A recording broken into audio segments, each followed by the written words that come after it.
안녕하세요. 반갑습니다. 김도균입니다.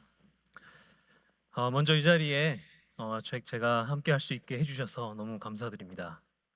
오늘 이 자리를 위해서 아마 하나님께서 저를 대비하시고 또 교육하시고 기다리게 하신 게 아닌가 할 정도로 오늘 이 자리의 의미가 굉장히 큰 개인적으로 그런 시간인 것 같습니다. 자, 그러면 이제 본격적으로 세미나를 시작하도록 하겠습니다. 우리는 왜 AI에 대해서 대비를 하고 싶어 할까요? 그리고 또 왜 AI에 대해서 알아야 된다고 생각하고 또 하지 않으면 안 된다고 생각할까요? 아마 그것은 우리가 AI에 대해서 잘 모르기 때문에 그럴 수 있을 것 같습니다. 그리고 기업들은 갑자기 AI의 등장으로 인해서 어떤 인력을 우리가 어떻게 뽑아야 되고 어떻게 활용해야 될지 이런 것들을 생각하게 되는데요. 우리가 교회로 돌아와서 생각을 해봤을 때 최강 스펙의 목회자가 등장한다라는 생각을 또 해볼 수 있을 것 같습니다. 챗 GPT-4로 만약에 우리가 이런 이력서를 받아볼 수 있다고 생각을 해봅시다. 여기 목사님들 많이 와 계시는데요. 이런 스펙의 목회자께서 여러분들 교회에 목사 시험을 패스를 하고 온 다음에 만약에 지원하신다면 어떻게 하시겠습니까? 이 질문을 안 할 수가 없죠. 굉장히 훌륭한 사람으로 보이겠죠. 우리가 인간으로 봤을 때는. 지금 이미 챗 GPT-4만을 가지고도 이렇게 많은 시험들을 패스를 하고 인간이 이루어낼 수 있는 많은 지적인 부분을 이미 이루어냈습니다. 자, 이런 목회자의 등장이 있을 수 있다라는 것입니다. 이 질문에 대해서 우리가 고민을 해봐야 되고 그렇기 때문에 아마도 우리가 이 자리에 오늘 모인 게 아닌가 싶습니다. 그렇다면 세상이 AI로 하고 싶은 건 도대체 뭐길래 우리가 이 AI에 대해서 지금 이렇게 계속해서 공부하려고 하고 알려고 하는지. 아서 클라커라는 사람이 영국의 SF 작가이자 미래학자인데요. 이분이 말씀하신 것 중에 여기 세 번째, 충분히 발달한 기술은 마법과 구분할 수 없다. 이걸 실현하고 싶은 욕망이 있는 것입니다. 다시 말하면 이 인류가 그동안 살아오면서 지금 우리가 살고 있는 이 인류 세대만큼 이렇게 많은 급변하는 기술을 가지고 살아야 되는 이런 힘든 세대가 없었습니다. 불과 100년 전만 해도, 아니 불과 50년 전만 해도 우리 아버지께서 하던 일을 가업으로 물려받아서 그 일을 내가 배워서 잘하면 평생 먹고 살 수 있는 노하우를 가질 수가 있었습니다. 그런데 지금 어떻습니까? 이때까지 인류의 역사 중에서 처음으로 부모가 자식한테 배워야 되는 반대의 상황이 벌어졌고 또 우리는 계속해서 새로운 기술을 배워야 된다라는 부담감을 가지고 살고 있습니다. 근데 이것이 왜 일어나느냐면 이런 AI 기술로 뭔가 세상이 더 편해지기 위해서 기술을 더 이상 배우지 않아도 되는 그 단계까지 가기 위해서 우리는 과도기에 살고 있기 때문에 그렇습니다. 아마도 우리가 생각하는 AI에 자본을 투자하고 AI를 가지고 돈을 벌려고 하는 기업들이 추구하는 세상은 더 이상 여러분들이 아무것도 배우지 않아도 더 이상 배우지 않아도 말로 이거 해줘 라고 하면 바로 그 기계가 알아서 내가 해달라고 하는 거를 해줄 수 있는 그런 세상을 꿈꾸고 있는 것일 것입니다. 자, 그렇다면 지금 우리가 지금 얘기하는 이 AI는 도대체 무엇일까요? 도대체 AI가 뭐길래 자꾸 AI 하고 뭐 얼마 전에는 메타버스 얘기하더니 지금 갑자기 AI가 막 떠서 AI 하고 또 한 2, 3년 후에는 또 뭐가 나올까요? 여러분들은 AI가 뭐라고 생각하십니까? AI 그러면 지금 이 그림처럼 윌 스미스가 영화에 나왔던 이런 로봇을 생각하시고 계시나요? 뭐 이렇게 떠올리시겠죠, 보통 사람들. AI 이러면. AI는 한마디로 인간의 지능을 모방하거나 대체하기 위한 기술입니다.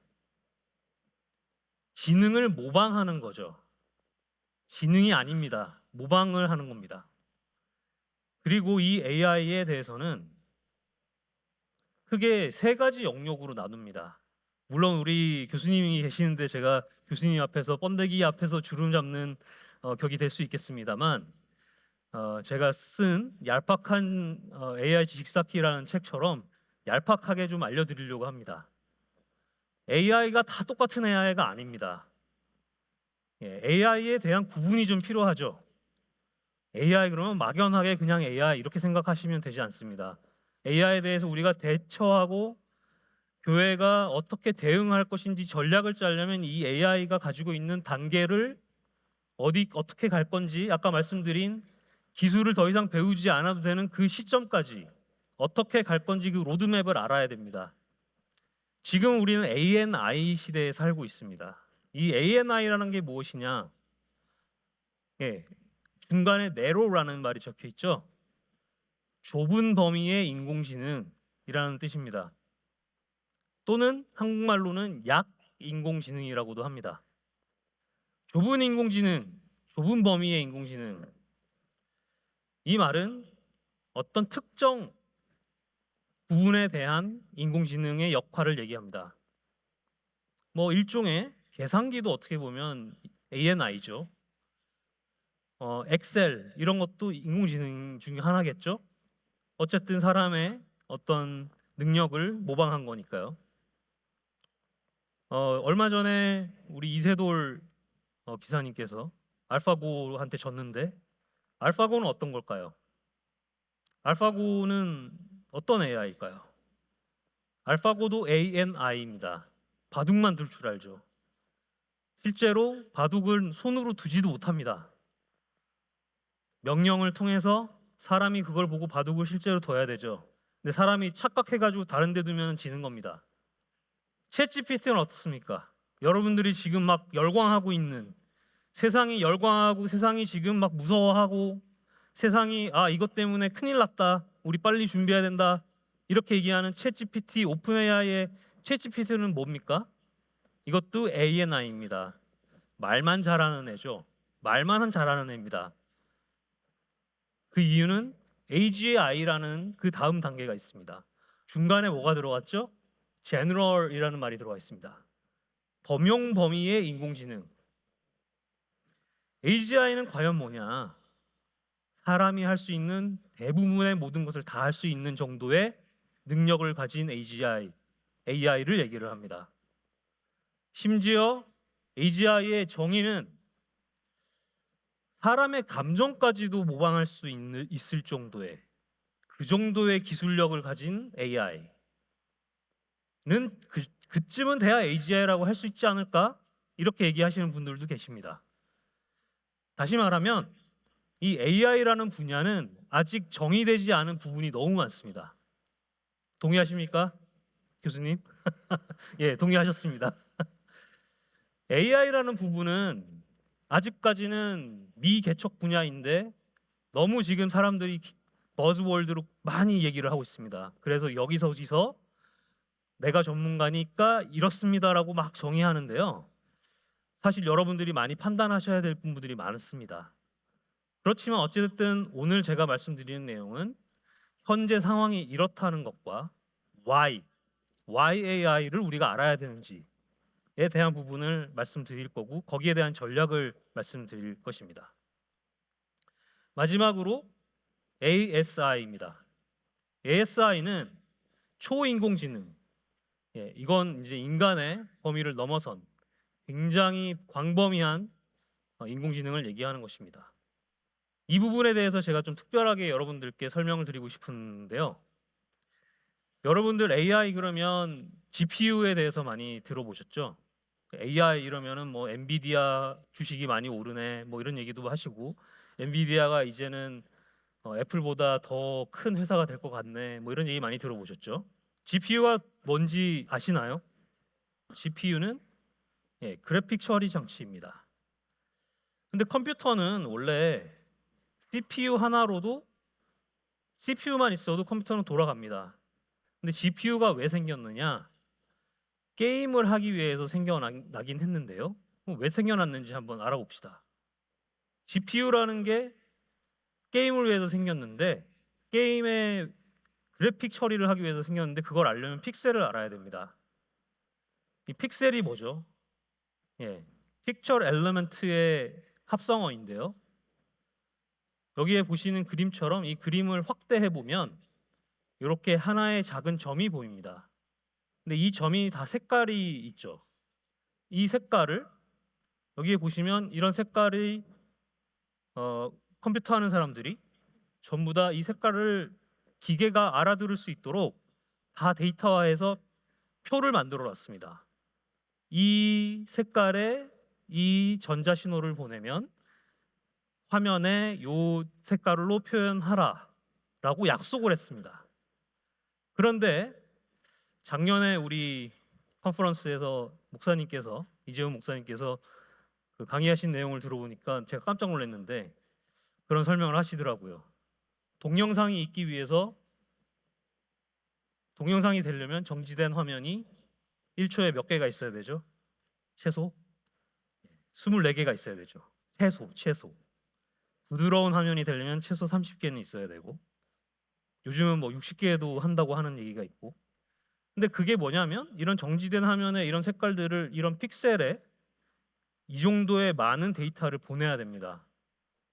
그러면 이거는 한 번에 병렬로 직렬로 보내는 게 아니라 순차적으로 보내는 게 아니라 한꺼번에 이 모든 화면에 이런 데이터를 보내야 되는 거죠. 그럼 1초에 이거를 엄청 많은 프레임을 보내야 되는 거죠. 24개에서 30개 정도를. 이거를 실시간으로 게임을 막 하는 사람이 내가 움직이는 화면을 제대로 보게 하기 위해서는 이 GPU의 역할이 굉장히 중요해지는 겁니다. 근데 문제는 CPU는 직렬로 계산을 엄청 빠르게 하는 애기 때문에 굉장히 비쌉니다. 그 CPU로 이거를 구현을 다 하기 위해서는 비용이 맞지가 않습니다. 그래서 GPU라는 게 고안이 됐고 그 GPU가 이런 역할을 훨씬 더 비용 대비 할 수 있게 훨씬 더 최적화돼서 만들어진 것입니다.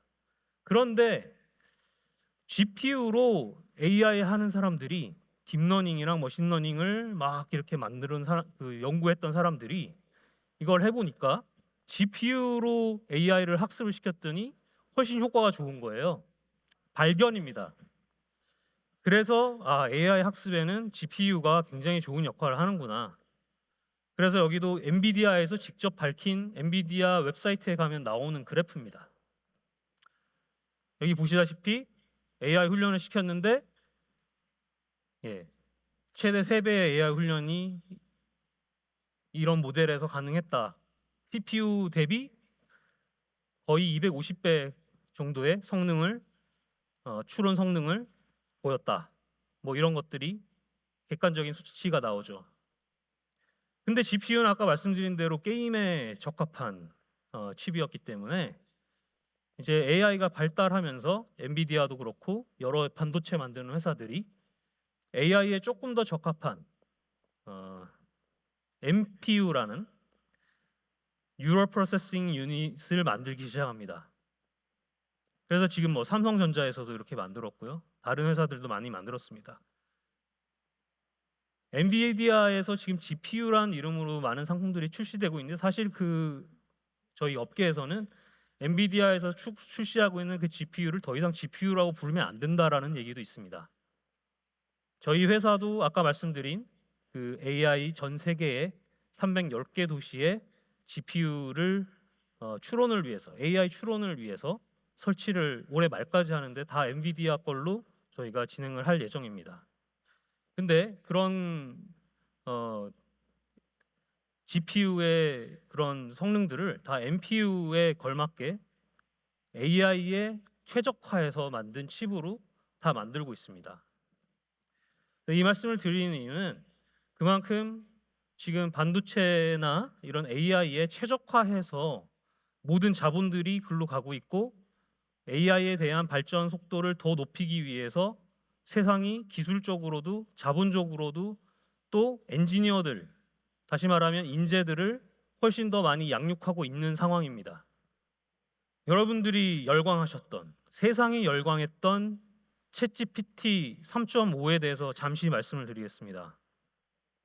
챗GPT 3.5에 여러분들이 열광하셨고 전 세계가 열광을 했습니다.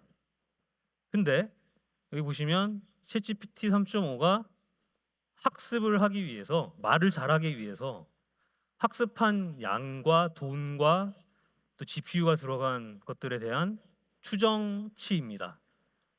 그 당시 최신 버전이었던 GPU, 엔비디아의 GPU였는데요. A100이라는 걸로 만대로 100일 동안 학습을 시켰다고 합니다. 그래서 이렇게 해봤더니 계산이 이렇게 나옵니다. 216 000 어쩌고 해서 조번인데요. 이 GPU에서 연산을 했던 수입니다. 이걸 읽을 수 있으신 분 있으실까요 혹시? 제가 읽을 수가 없어가지고 일단 이렇게 표현을 해놨습니다. 자, 몇 번을 계산했느냐도 중요하지만 이 어마어마한 양의 연산 양이 이 학습을 시키기 위해서 필요했다라는 걸 알려드리고 싶어서 말씀을 드리는 거고, 3천억 단어, 그다음에 5조 개의 문서를 학습을 해야 됩니다. 3.5의 성능이 나오려면 그 문서를 학습한다는 거는 다 디지털화 시켰다는 거죠. 5조 개의 문서를. 비용으로 치면 약 3.7조 원이 드는 것입니다. 그 후에 나왔던 챗GPT-4는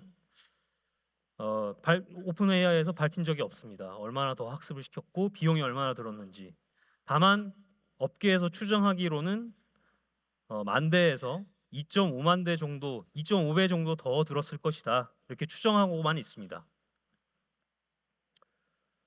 자, 그러면 챗GPT만 있느냐? 오픈 AI의 챗GPT만 있느냐? 그렇지 않습니다.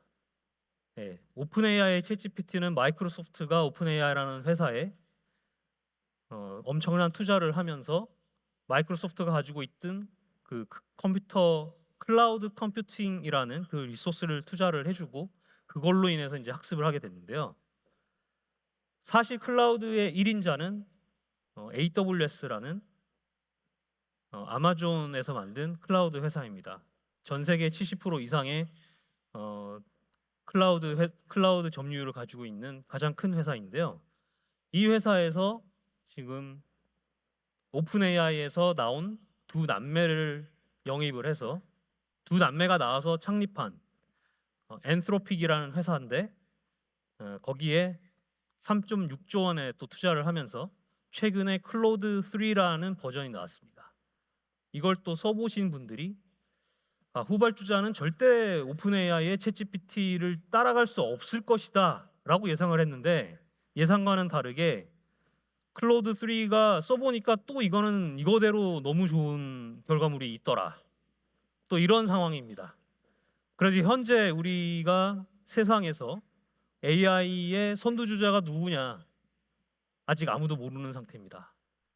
그런 상황에서 우리는 계속해서 이 업계에 일어나는 일들을 모니터링을 해야 되는 그런 상황에 있습니다. 근데 뭐 이런 것들을 떠나서 가장 중요한 게 이 부분입니다. 성경을 어떻게 교육시키느냐, 학습시키느냐에 따라서 결과물이 달라지죠. 그리고 질문할 때마다 여러분도 써보셨겠지만 질문할 때마다 답이 매번 다르게 나와요. 이거를 증명할 수 있으면 노벨상을 탈 겁니다. 증명 불가능합니다. 지금 현재. 그 정도로 복잡하고 인공지능이 왜 이렇게 답변할 수 있는지 답변이 불가능합니다. 그 빅데이터를 가지고 학습한 결과물이 이렇게 어떤 하나의 형태를 생성된 값을 내는 거에 대해서 증명이 불가한 상황입니다. 그런데 문제는 뭐냐면 우리가 확실히 알 수 있는 건 hallucination이라는 증상입니다. hallucination이라는 게 뭐냐면 환각, 환청 뭐 이런 뜻인데요. 사실이 아닌 것을 마치 사실인 양 막 말을 합니다.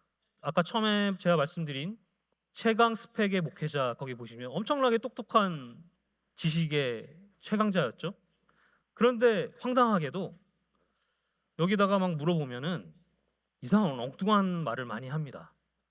써보신 분들은 많이 아시겠죠. 그래서 이단에 대한 부분이라든지 뭐 어떤 우리의 종교에 대한 부분이라든지 이런 걸 떠나서 사실 자체에 대한 확인이 전반적으로 우리가 전제 조건이 되어야 합니다.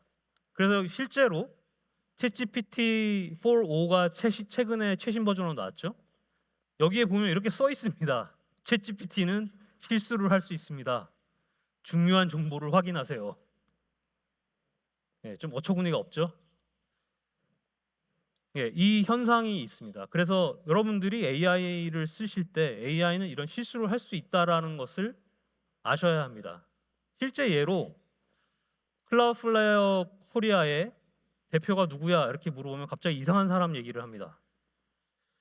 그래서 거기다가 제가 아니야, 클라우드플레어 코리아의 대표는 김도균이야 이러면 아 죄송합니다, 제가 잘못 알았네요 이러면서 수정을 합니다. 예를 들면 그렇다는 얘기입니다. 그래서 챗GPT, 클로드 뭐 이런 AI의 이런 할루시네이션 특성을 제대로 알고 이 도구로 사용을 할 수 있어야 된다는 것입니다. 그거를 모르시고 아 AI가 하는 말을 다 맞아, AI가 이렇게 얘기했어 이렇게 생각하고 쓰시면 큰일 납니다. 제가 실제로 저희 교회에서 제가 책을 내고 저희 교회에서 조그맣게 이제 소그룹으로 특강을 한번 한 적이 있는데요. AI에 대해서 제가 이런 질문을 했습니다. 여러분들은 하나님을 더 믿습니까? AI를 더 믿습니까? 예. 많은 사람들이 제가 그 질문한 이유 중에 의도는 그거였습니다. 우리가 예수님에 대한 믿음, 일어나지 않는 일에 대한 믿음, 내 걱정, 이런 것들에 대한 믿음, 그런 것보다 AI가 나한테 해주는 답에 대한 믿음, 이게 어찌 보면 더 클 수가 있다라는 것이죠. 근데 사실 AI의 정체는 이렇다는 것입니다. 그리고 멀티모달의 시대, 예, 이제 이것 때문에 세상이 굉장히 많이 변할 것입니다. 멀티모달이라는 것은 멀티는 무슨 뜻인지 아시죠? 다양하다는 뜻이고 모달은 모드에서 이제 나온 말인데 예, 수단 뭐 이런 뜻입니다. 그래서 챗GPT가 더 이상 텍스트로만 하는 것이 아니라 듣고 읽고 보고 다 할 수 있습니다. 여러분들 핸드폰으로 이렇게 하면 얘가 이걸 다 이해하고 보고 다 할 수 있습니다. 그리고 자율주행 이런 것도 더 이상 어떤 센서나 이런 걸로 하는 것이 아니라 보는 카메라로 시각으로 시각 데이터로 사람이 직접 보고 느끼는 걸 그대로 보고 운전하게 하는 게 더 효율적이다라고 해서 그렇게 지금 자율주행에 대한 기술도 바뀌어가고 있습니다. 자, 여기에 지금까지 이 부분이 굉장히 기초적인 AI에 대한 부분이었고요. 그럼 AI가 가능하게 한 기술, 예, 이렇게 지금 화면에 보시듯이 이렇게 5가지가 있습니다. 근데 이 5가지가 일단 AI가 나오기 전에 세상에 먼저 하나하나씩 몇십 년에 걸쳐서 지구상에 마치 고속도로를 깔고 도로를 만들고 철도를 만들고 이렇게 했듯이 이런 것들을 다 우리가 진행을 했습니다. 그리고 마침내 이런 챗GPT 같은 이런 어떤 자본이 투자가 되고 충분한 데이터가 쌓였을 때 비로소 이런 결과물이 나오게 된 것이죠. 어느 날 하루아침에 그냥 뿅 하고 나타난 것이 아닙니다. 1950년대부터 꾸준한 시도와 발전이 있었고 그렇게 만들어진 것 중에 이 산업의 구조를 이해를 하셔야 될 게 이것이 굉장히 중요합니다. 교회가 그럼 우리가 AI를 활용할 범위가 어디여야 하는가? AI에는 크게 2가지로 보셔야 됩니다. 보시면 학습을 하는 게 있고요. 학습을 해서 파운데이션 모델이라는 걸 만들어서 파운데이션 모델이 된 걸 가지고 응용해서 여러 가지 서비스를 만드는 부분이 있습니다. 학습하는 것과 서비스를 만드는 것은 다른 분야입니다. 근데 많은 사람들이 이 2가지의 단계를 혼용해서 생각을 하고 있고 이 부분을 잘 모릅니다. 학습하는 거는 많은 데이터를 가지고 AI를 더 똑똑하게 만들고 더 많은 정보를 가지고 이 AI의 성능을 더 좋게 하는 것입니다. 이렇게 만들어진 파운데이션 모델은 말을 잘하는 목적으로 만들어지는 파운데이션 모델이 있을 수 있고요.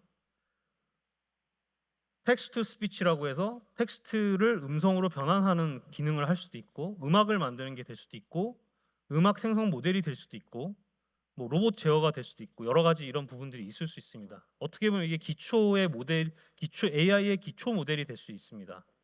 이런 것들은 굉장히 돈이 많이 들어가고 컴퓨팅 자원이 굉장히 많이 투입이 되어야 됩니다. 그래서 일반 기업들도 잘 하지 못합니다. 기술이 간단할 수는 있습니다. 뭐 비교적.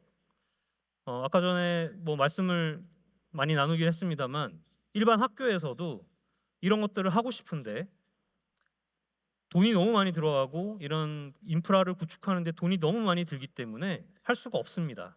기술이 있다고 해도. 그렇기 때문에 이런 것들은 자본이 있는 기업들밖에 현실적으로는 할 수가 없습니다.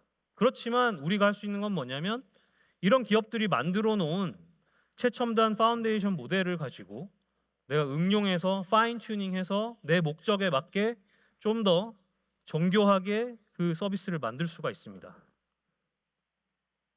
그것이 생성형 AI 뭐 이렇게 부르는 것이죠. 그래서 크게 봤을 때 이렇게 5가지 영역의 AI의 산업 구조가 있다. 이렇게 보실 수가 있습니다. 반도체, 그다음에 클라우드, 그다음에 가까이에 있는 이 GPU를 학습된 AI를 가지고 내가 서비스를 받을 수 있는 실제 사용자들이 이 AI한테 뭘 물어보고 답변을 받을 수 있을 때 더 빨리 받을 수 있도록 그런 GPU 서비스를 더 빨리 받을 수 있도록 더 가까이에서 서비스해주는 AI 추론 엣지 인프라 회사, 이런 회사가 저희 회사입니다. 이런 회사. 그 다음에 아까 말씀드렸던 파운데이션 모델을 만든 초거대 AI 모델 기업. 그 후에 이런 초거대 AI 모델 기업들을 가지고 내가 서비스를 만드는 그런 회사들. 이렇게 5가지 정도로 산업 구조를 생각을 해볼 수 있습니다. 뭐 향후에 더 발전이 되면 여기에 더 추가적으로 산업 구조가 생길 수가 있겠죠. 넷플릭스가 1억 명 사용자를 모으는데 18년의 시간이 걸렸습니다. 그렇다면 챗GPT는 몇 년이 걸렸을까요? 챗GPT는 단 2달밖에 걸리지 않았습니다. 굉장히 우리의 삶을 많이 변화시켰습니다. 넷플릭스로 인해서 우리가 굉장히 많은 변화가 있었고 온디맨드 비디오 시장으로 인해서 우리 삶에 굉장히 많은 변화가 생겼죠. 보고 싶은 거를 마음대로 볼 수 있게 됐고 내가 보고 싶지 않아도 계속 그 OTT에서 나한테 보라고 추천을 강요하죠. 근데 이 오픈 AI 챗GPT가 나오면서 1억 명이 된 거는 딱 2달입니다.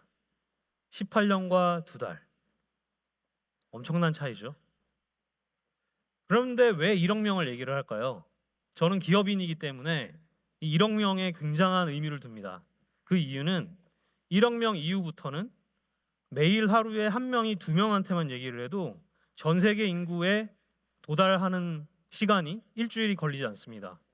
제가 이 자료를 만들 때 5월 26일 밤 10시였는데요. 그때 정확히 태어난 사람까지 다 해서 81억 명이었습니다. 일주일 걸리면 126억 명인가요? 일주일 안에 모든 지구인들이 나를 알 수 있게 만들 수 있는, 내 제품을 알 수 있게 만들 수 있는 것입니다.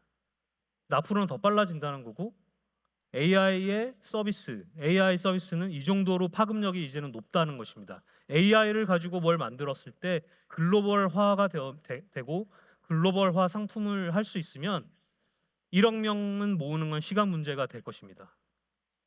챗GPT에게 기독교가 1억 명에 도달한 시점을 한번 물어봤습니다. 그냥 궁금해서. 이런 이유로 1500년에서 1600년 정도가 걸렸다고 합니다. 그런데 여기서 우리가 궁금한 건 오픈 AI, 챗GPT 1억 명 모으는데 2달, 그 이후부터는 이제는 시간 문제인데 기독교인으로서 우리가 복음을 들은 자로서 이 복음을 전파해야 되는 OTT 서비스와 또 AI를 가지고 활용해야 되는 미션을 이제 받은 사람으로서 전 세계에 이 복음을 전파하기 위한 도구로서 AI가 적합한지 적합하지 않은지에 대한 퀘스천은 더 이상 하지 않아도 될 것 같다라는 생각이 듭니다. AI의 미래, 유토피아로 얘기하는 사람도 있고 디스토피아로 얘기하는 사람도 있습니다. 휴머노이드 로봇 아까 말씀을 드렸는데요. AI가 사람의 지능을 모방을 했기 때문에 이 지능을 모방한 걸 완벽하게 구현을 해내려면 사람의 몸도 똑같이 모방을 해야 이 지능이 확실한 사람의 모든 것을 인지하고 똑같이 일을 할 수 있다 이렇게 또 믿는다고 합니다. 사실 이건 이미 지금 나와 있고 테슬라에서 지금 만들고 있는 중입니다. 그리고 가격도 뭐 2만 달러 정도로 지금 예상하고 있고 불과 3년에서 5년 안에 출시될 거라고 얘기하고 있습니다. 이렇게 되면 앞으로 공장에서 일하는 사람이 하는 모든 일들을 사람이 반복적으로 하는 일들은 모두 다 할 수 있게 되는 거죠. 그냥 로봇이 아니라 사람의 지능을 모방한 로봇이 사람의 인력을 대체할 수 있다라는 뜻입니다. 아까 전에 처음 화면에 보여드렸던 최강 스펙의 목회자, 이런 로봇의 모습을 한 변호사 시험, 의사 시험 다 패스한 목회자가 나타날 수도 있다라는 것입니다. 그리고 더 나아가서 뉴럴링크라는 걸 들어보셨을 것입니다. 여기에는 참 윤리적인 문제도 있고 여러 가지 찬반이 많은데요. 이 사람의 머리에 아예 칩을 꽂아서 사람이 기억할 수 없는 걸 기억하게 해주고 또 장애를 가진 사람이 사람의 뇌에서 나온 신호를 가지고 로봇팔을 붙여서 이 장애를 극복하게 해주는 뭐 이런 것도 얘기를 하고 있습니다. 반대로 굉장히 무서운 얘기인데 AI와 앞으로 나올 AGI, ASI 이런 것과 대적을 하려면 이런 게 반드시 필요하다. 또 이렇게 얘기하는 사람들도 있습니다. 여러분들은 어느 쪽이십니까? 어찌 됐든 이런 것들이 계속 발전하고 있고 누군가는 이걸 만들어가고 있습니다. AI 기술의 살아있는 전설 중에 한 분입니다. 제프리 힌튼이라는 사람인데요. AI계의 노벨상 튜어링상을 받으신 분이고 이분께서는 인공지능이 가지는 위험성에 대해서도 말씀을 하고 계십니다. 교수로 일을 하시다가 구글에 입사하셔가지고 인공지능의 위험성을 말씀하시기 위해서 퇴사하시고 지금은 인공지능이 살상무기로 변할 수 있는 가능성에 대해서 굉장히 심각하게 이런 운동을 하고 계시는 분입니다. 제가 말씀드리고자 하는 내용은 이런 유토피아적인 굉장히 AI 기술로 인해서 사람이 굉장히 편안하고 좋은 일을 사람에게 유익한 일을 할 수도 있지만 이런 위험성도 존재하고 있고 이 부분에 대해서 아직 많은 사람들이 논의 중에 있는 그런 상황이라는 것을 여러분들이 인지하시고 거기에 대한 참여를 많이 해야 되는 상황입니다. 아직은 사람이 만든 컨텐츠가 많지만 이런 식으로 앞으로 AI가 계속해서 새로운 컨텐츠를 계속해서 만들어낼 것입니다. 그래서 신인 배우, 가수, 또 유명인의 자리를 과거의 유명인이 AI로 대체하는 일이 경제적 논리 때문에 생겨날 것입니다. 그렇게 만들어진 AI의 컨텐츠 중에 인기 컨텐츠를 AI가 다시 재학습하는 일이 일어날 텐데 아직까지 AI가 이걸 재학습해서 대량 생산한 일이 일어나지는 않았습니다. 그래서 어떤 일이 이 과정에서 일어날지 아직 예측을 못하고 있습니다. 그래서 이 부분에 대한 그 예상을 해야 되는 시도도 필요하고 모니터링을 해야 되는 그런 부분도 우리가 생각을 해야 되는 시점에 있습니다. 그래서 우리는 AI가 만든 컨텐츠와 사람이 만든 컨텐츠, 디지털 세계에서도 사람이 만든 컨텐츠, AI가 만든 컨텐츠로 가치가 구분되기 시작할 것입니다.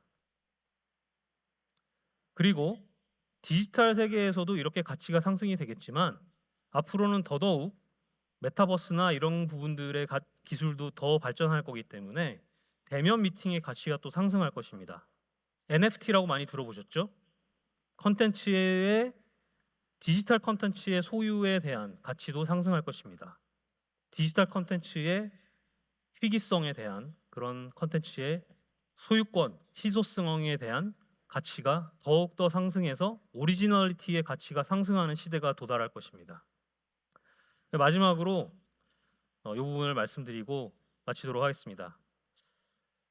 글로벌 기업에서 요즘 항상 보는 글로벌 IT 기업의 인재상은 이렇습니다.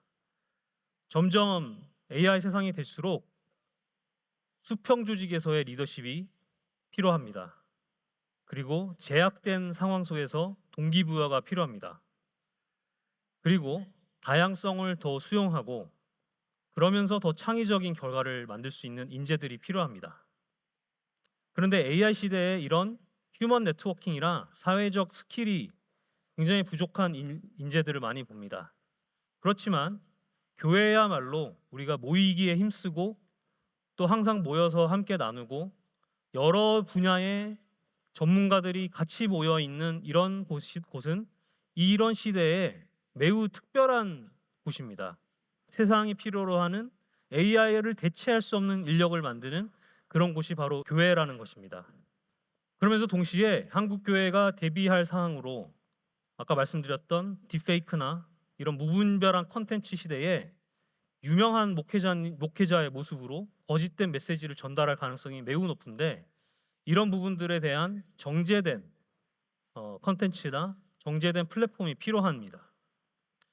그리고 제로 트러스트에 대한 보안의 이해가 필요합니다. 요즘 기업들은 제로 트러스트라는 개념을 공부하고 있습니다. 더 이상 같은 건물, 같은 교회, 같은 교인이라는 개념이 사라지는 시대, 모든 것이 통합되고 그 안에 누가 있는지 모르는 제로 트러스트에 대한 의미를 알고 거기에 대한 보안에 대한 이해와 도입이 필요합니다. 그리고 특정 플랫폼을 넘어서 다양한 플랫폼으로 알고리즘을 확장성에 대한 부분도 여러분들이 생각을 하셔야 됩니다. 특정 교회 위주의 콘텐츠 생산에 대한 부작용에 대한 부분도 대비를 해야 됩니다. 그래서 우리는 최소한 검증된 플랫폼 그리고 처음부터 글로벌 시청자를 타겟으로 한 기획, 그다음에 AI 기술 발전에 대한 연구 및 선구자 역할을 해야 되는 것입니다. 그래서 2024년은 인공지능을 효율적 도구로 활용하는 사람들과 기술과 무관하게 삶을 영위하는 사람들의 전례 없는 격차가 벌어지는 원년으로 기록될 것입니다. 자, 여기 마지막 줄에 있는 부분을 여러분들과 함께 읽고 마치도록 하겠습니다. 같이 한번 읽어보실까요? 시작.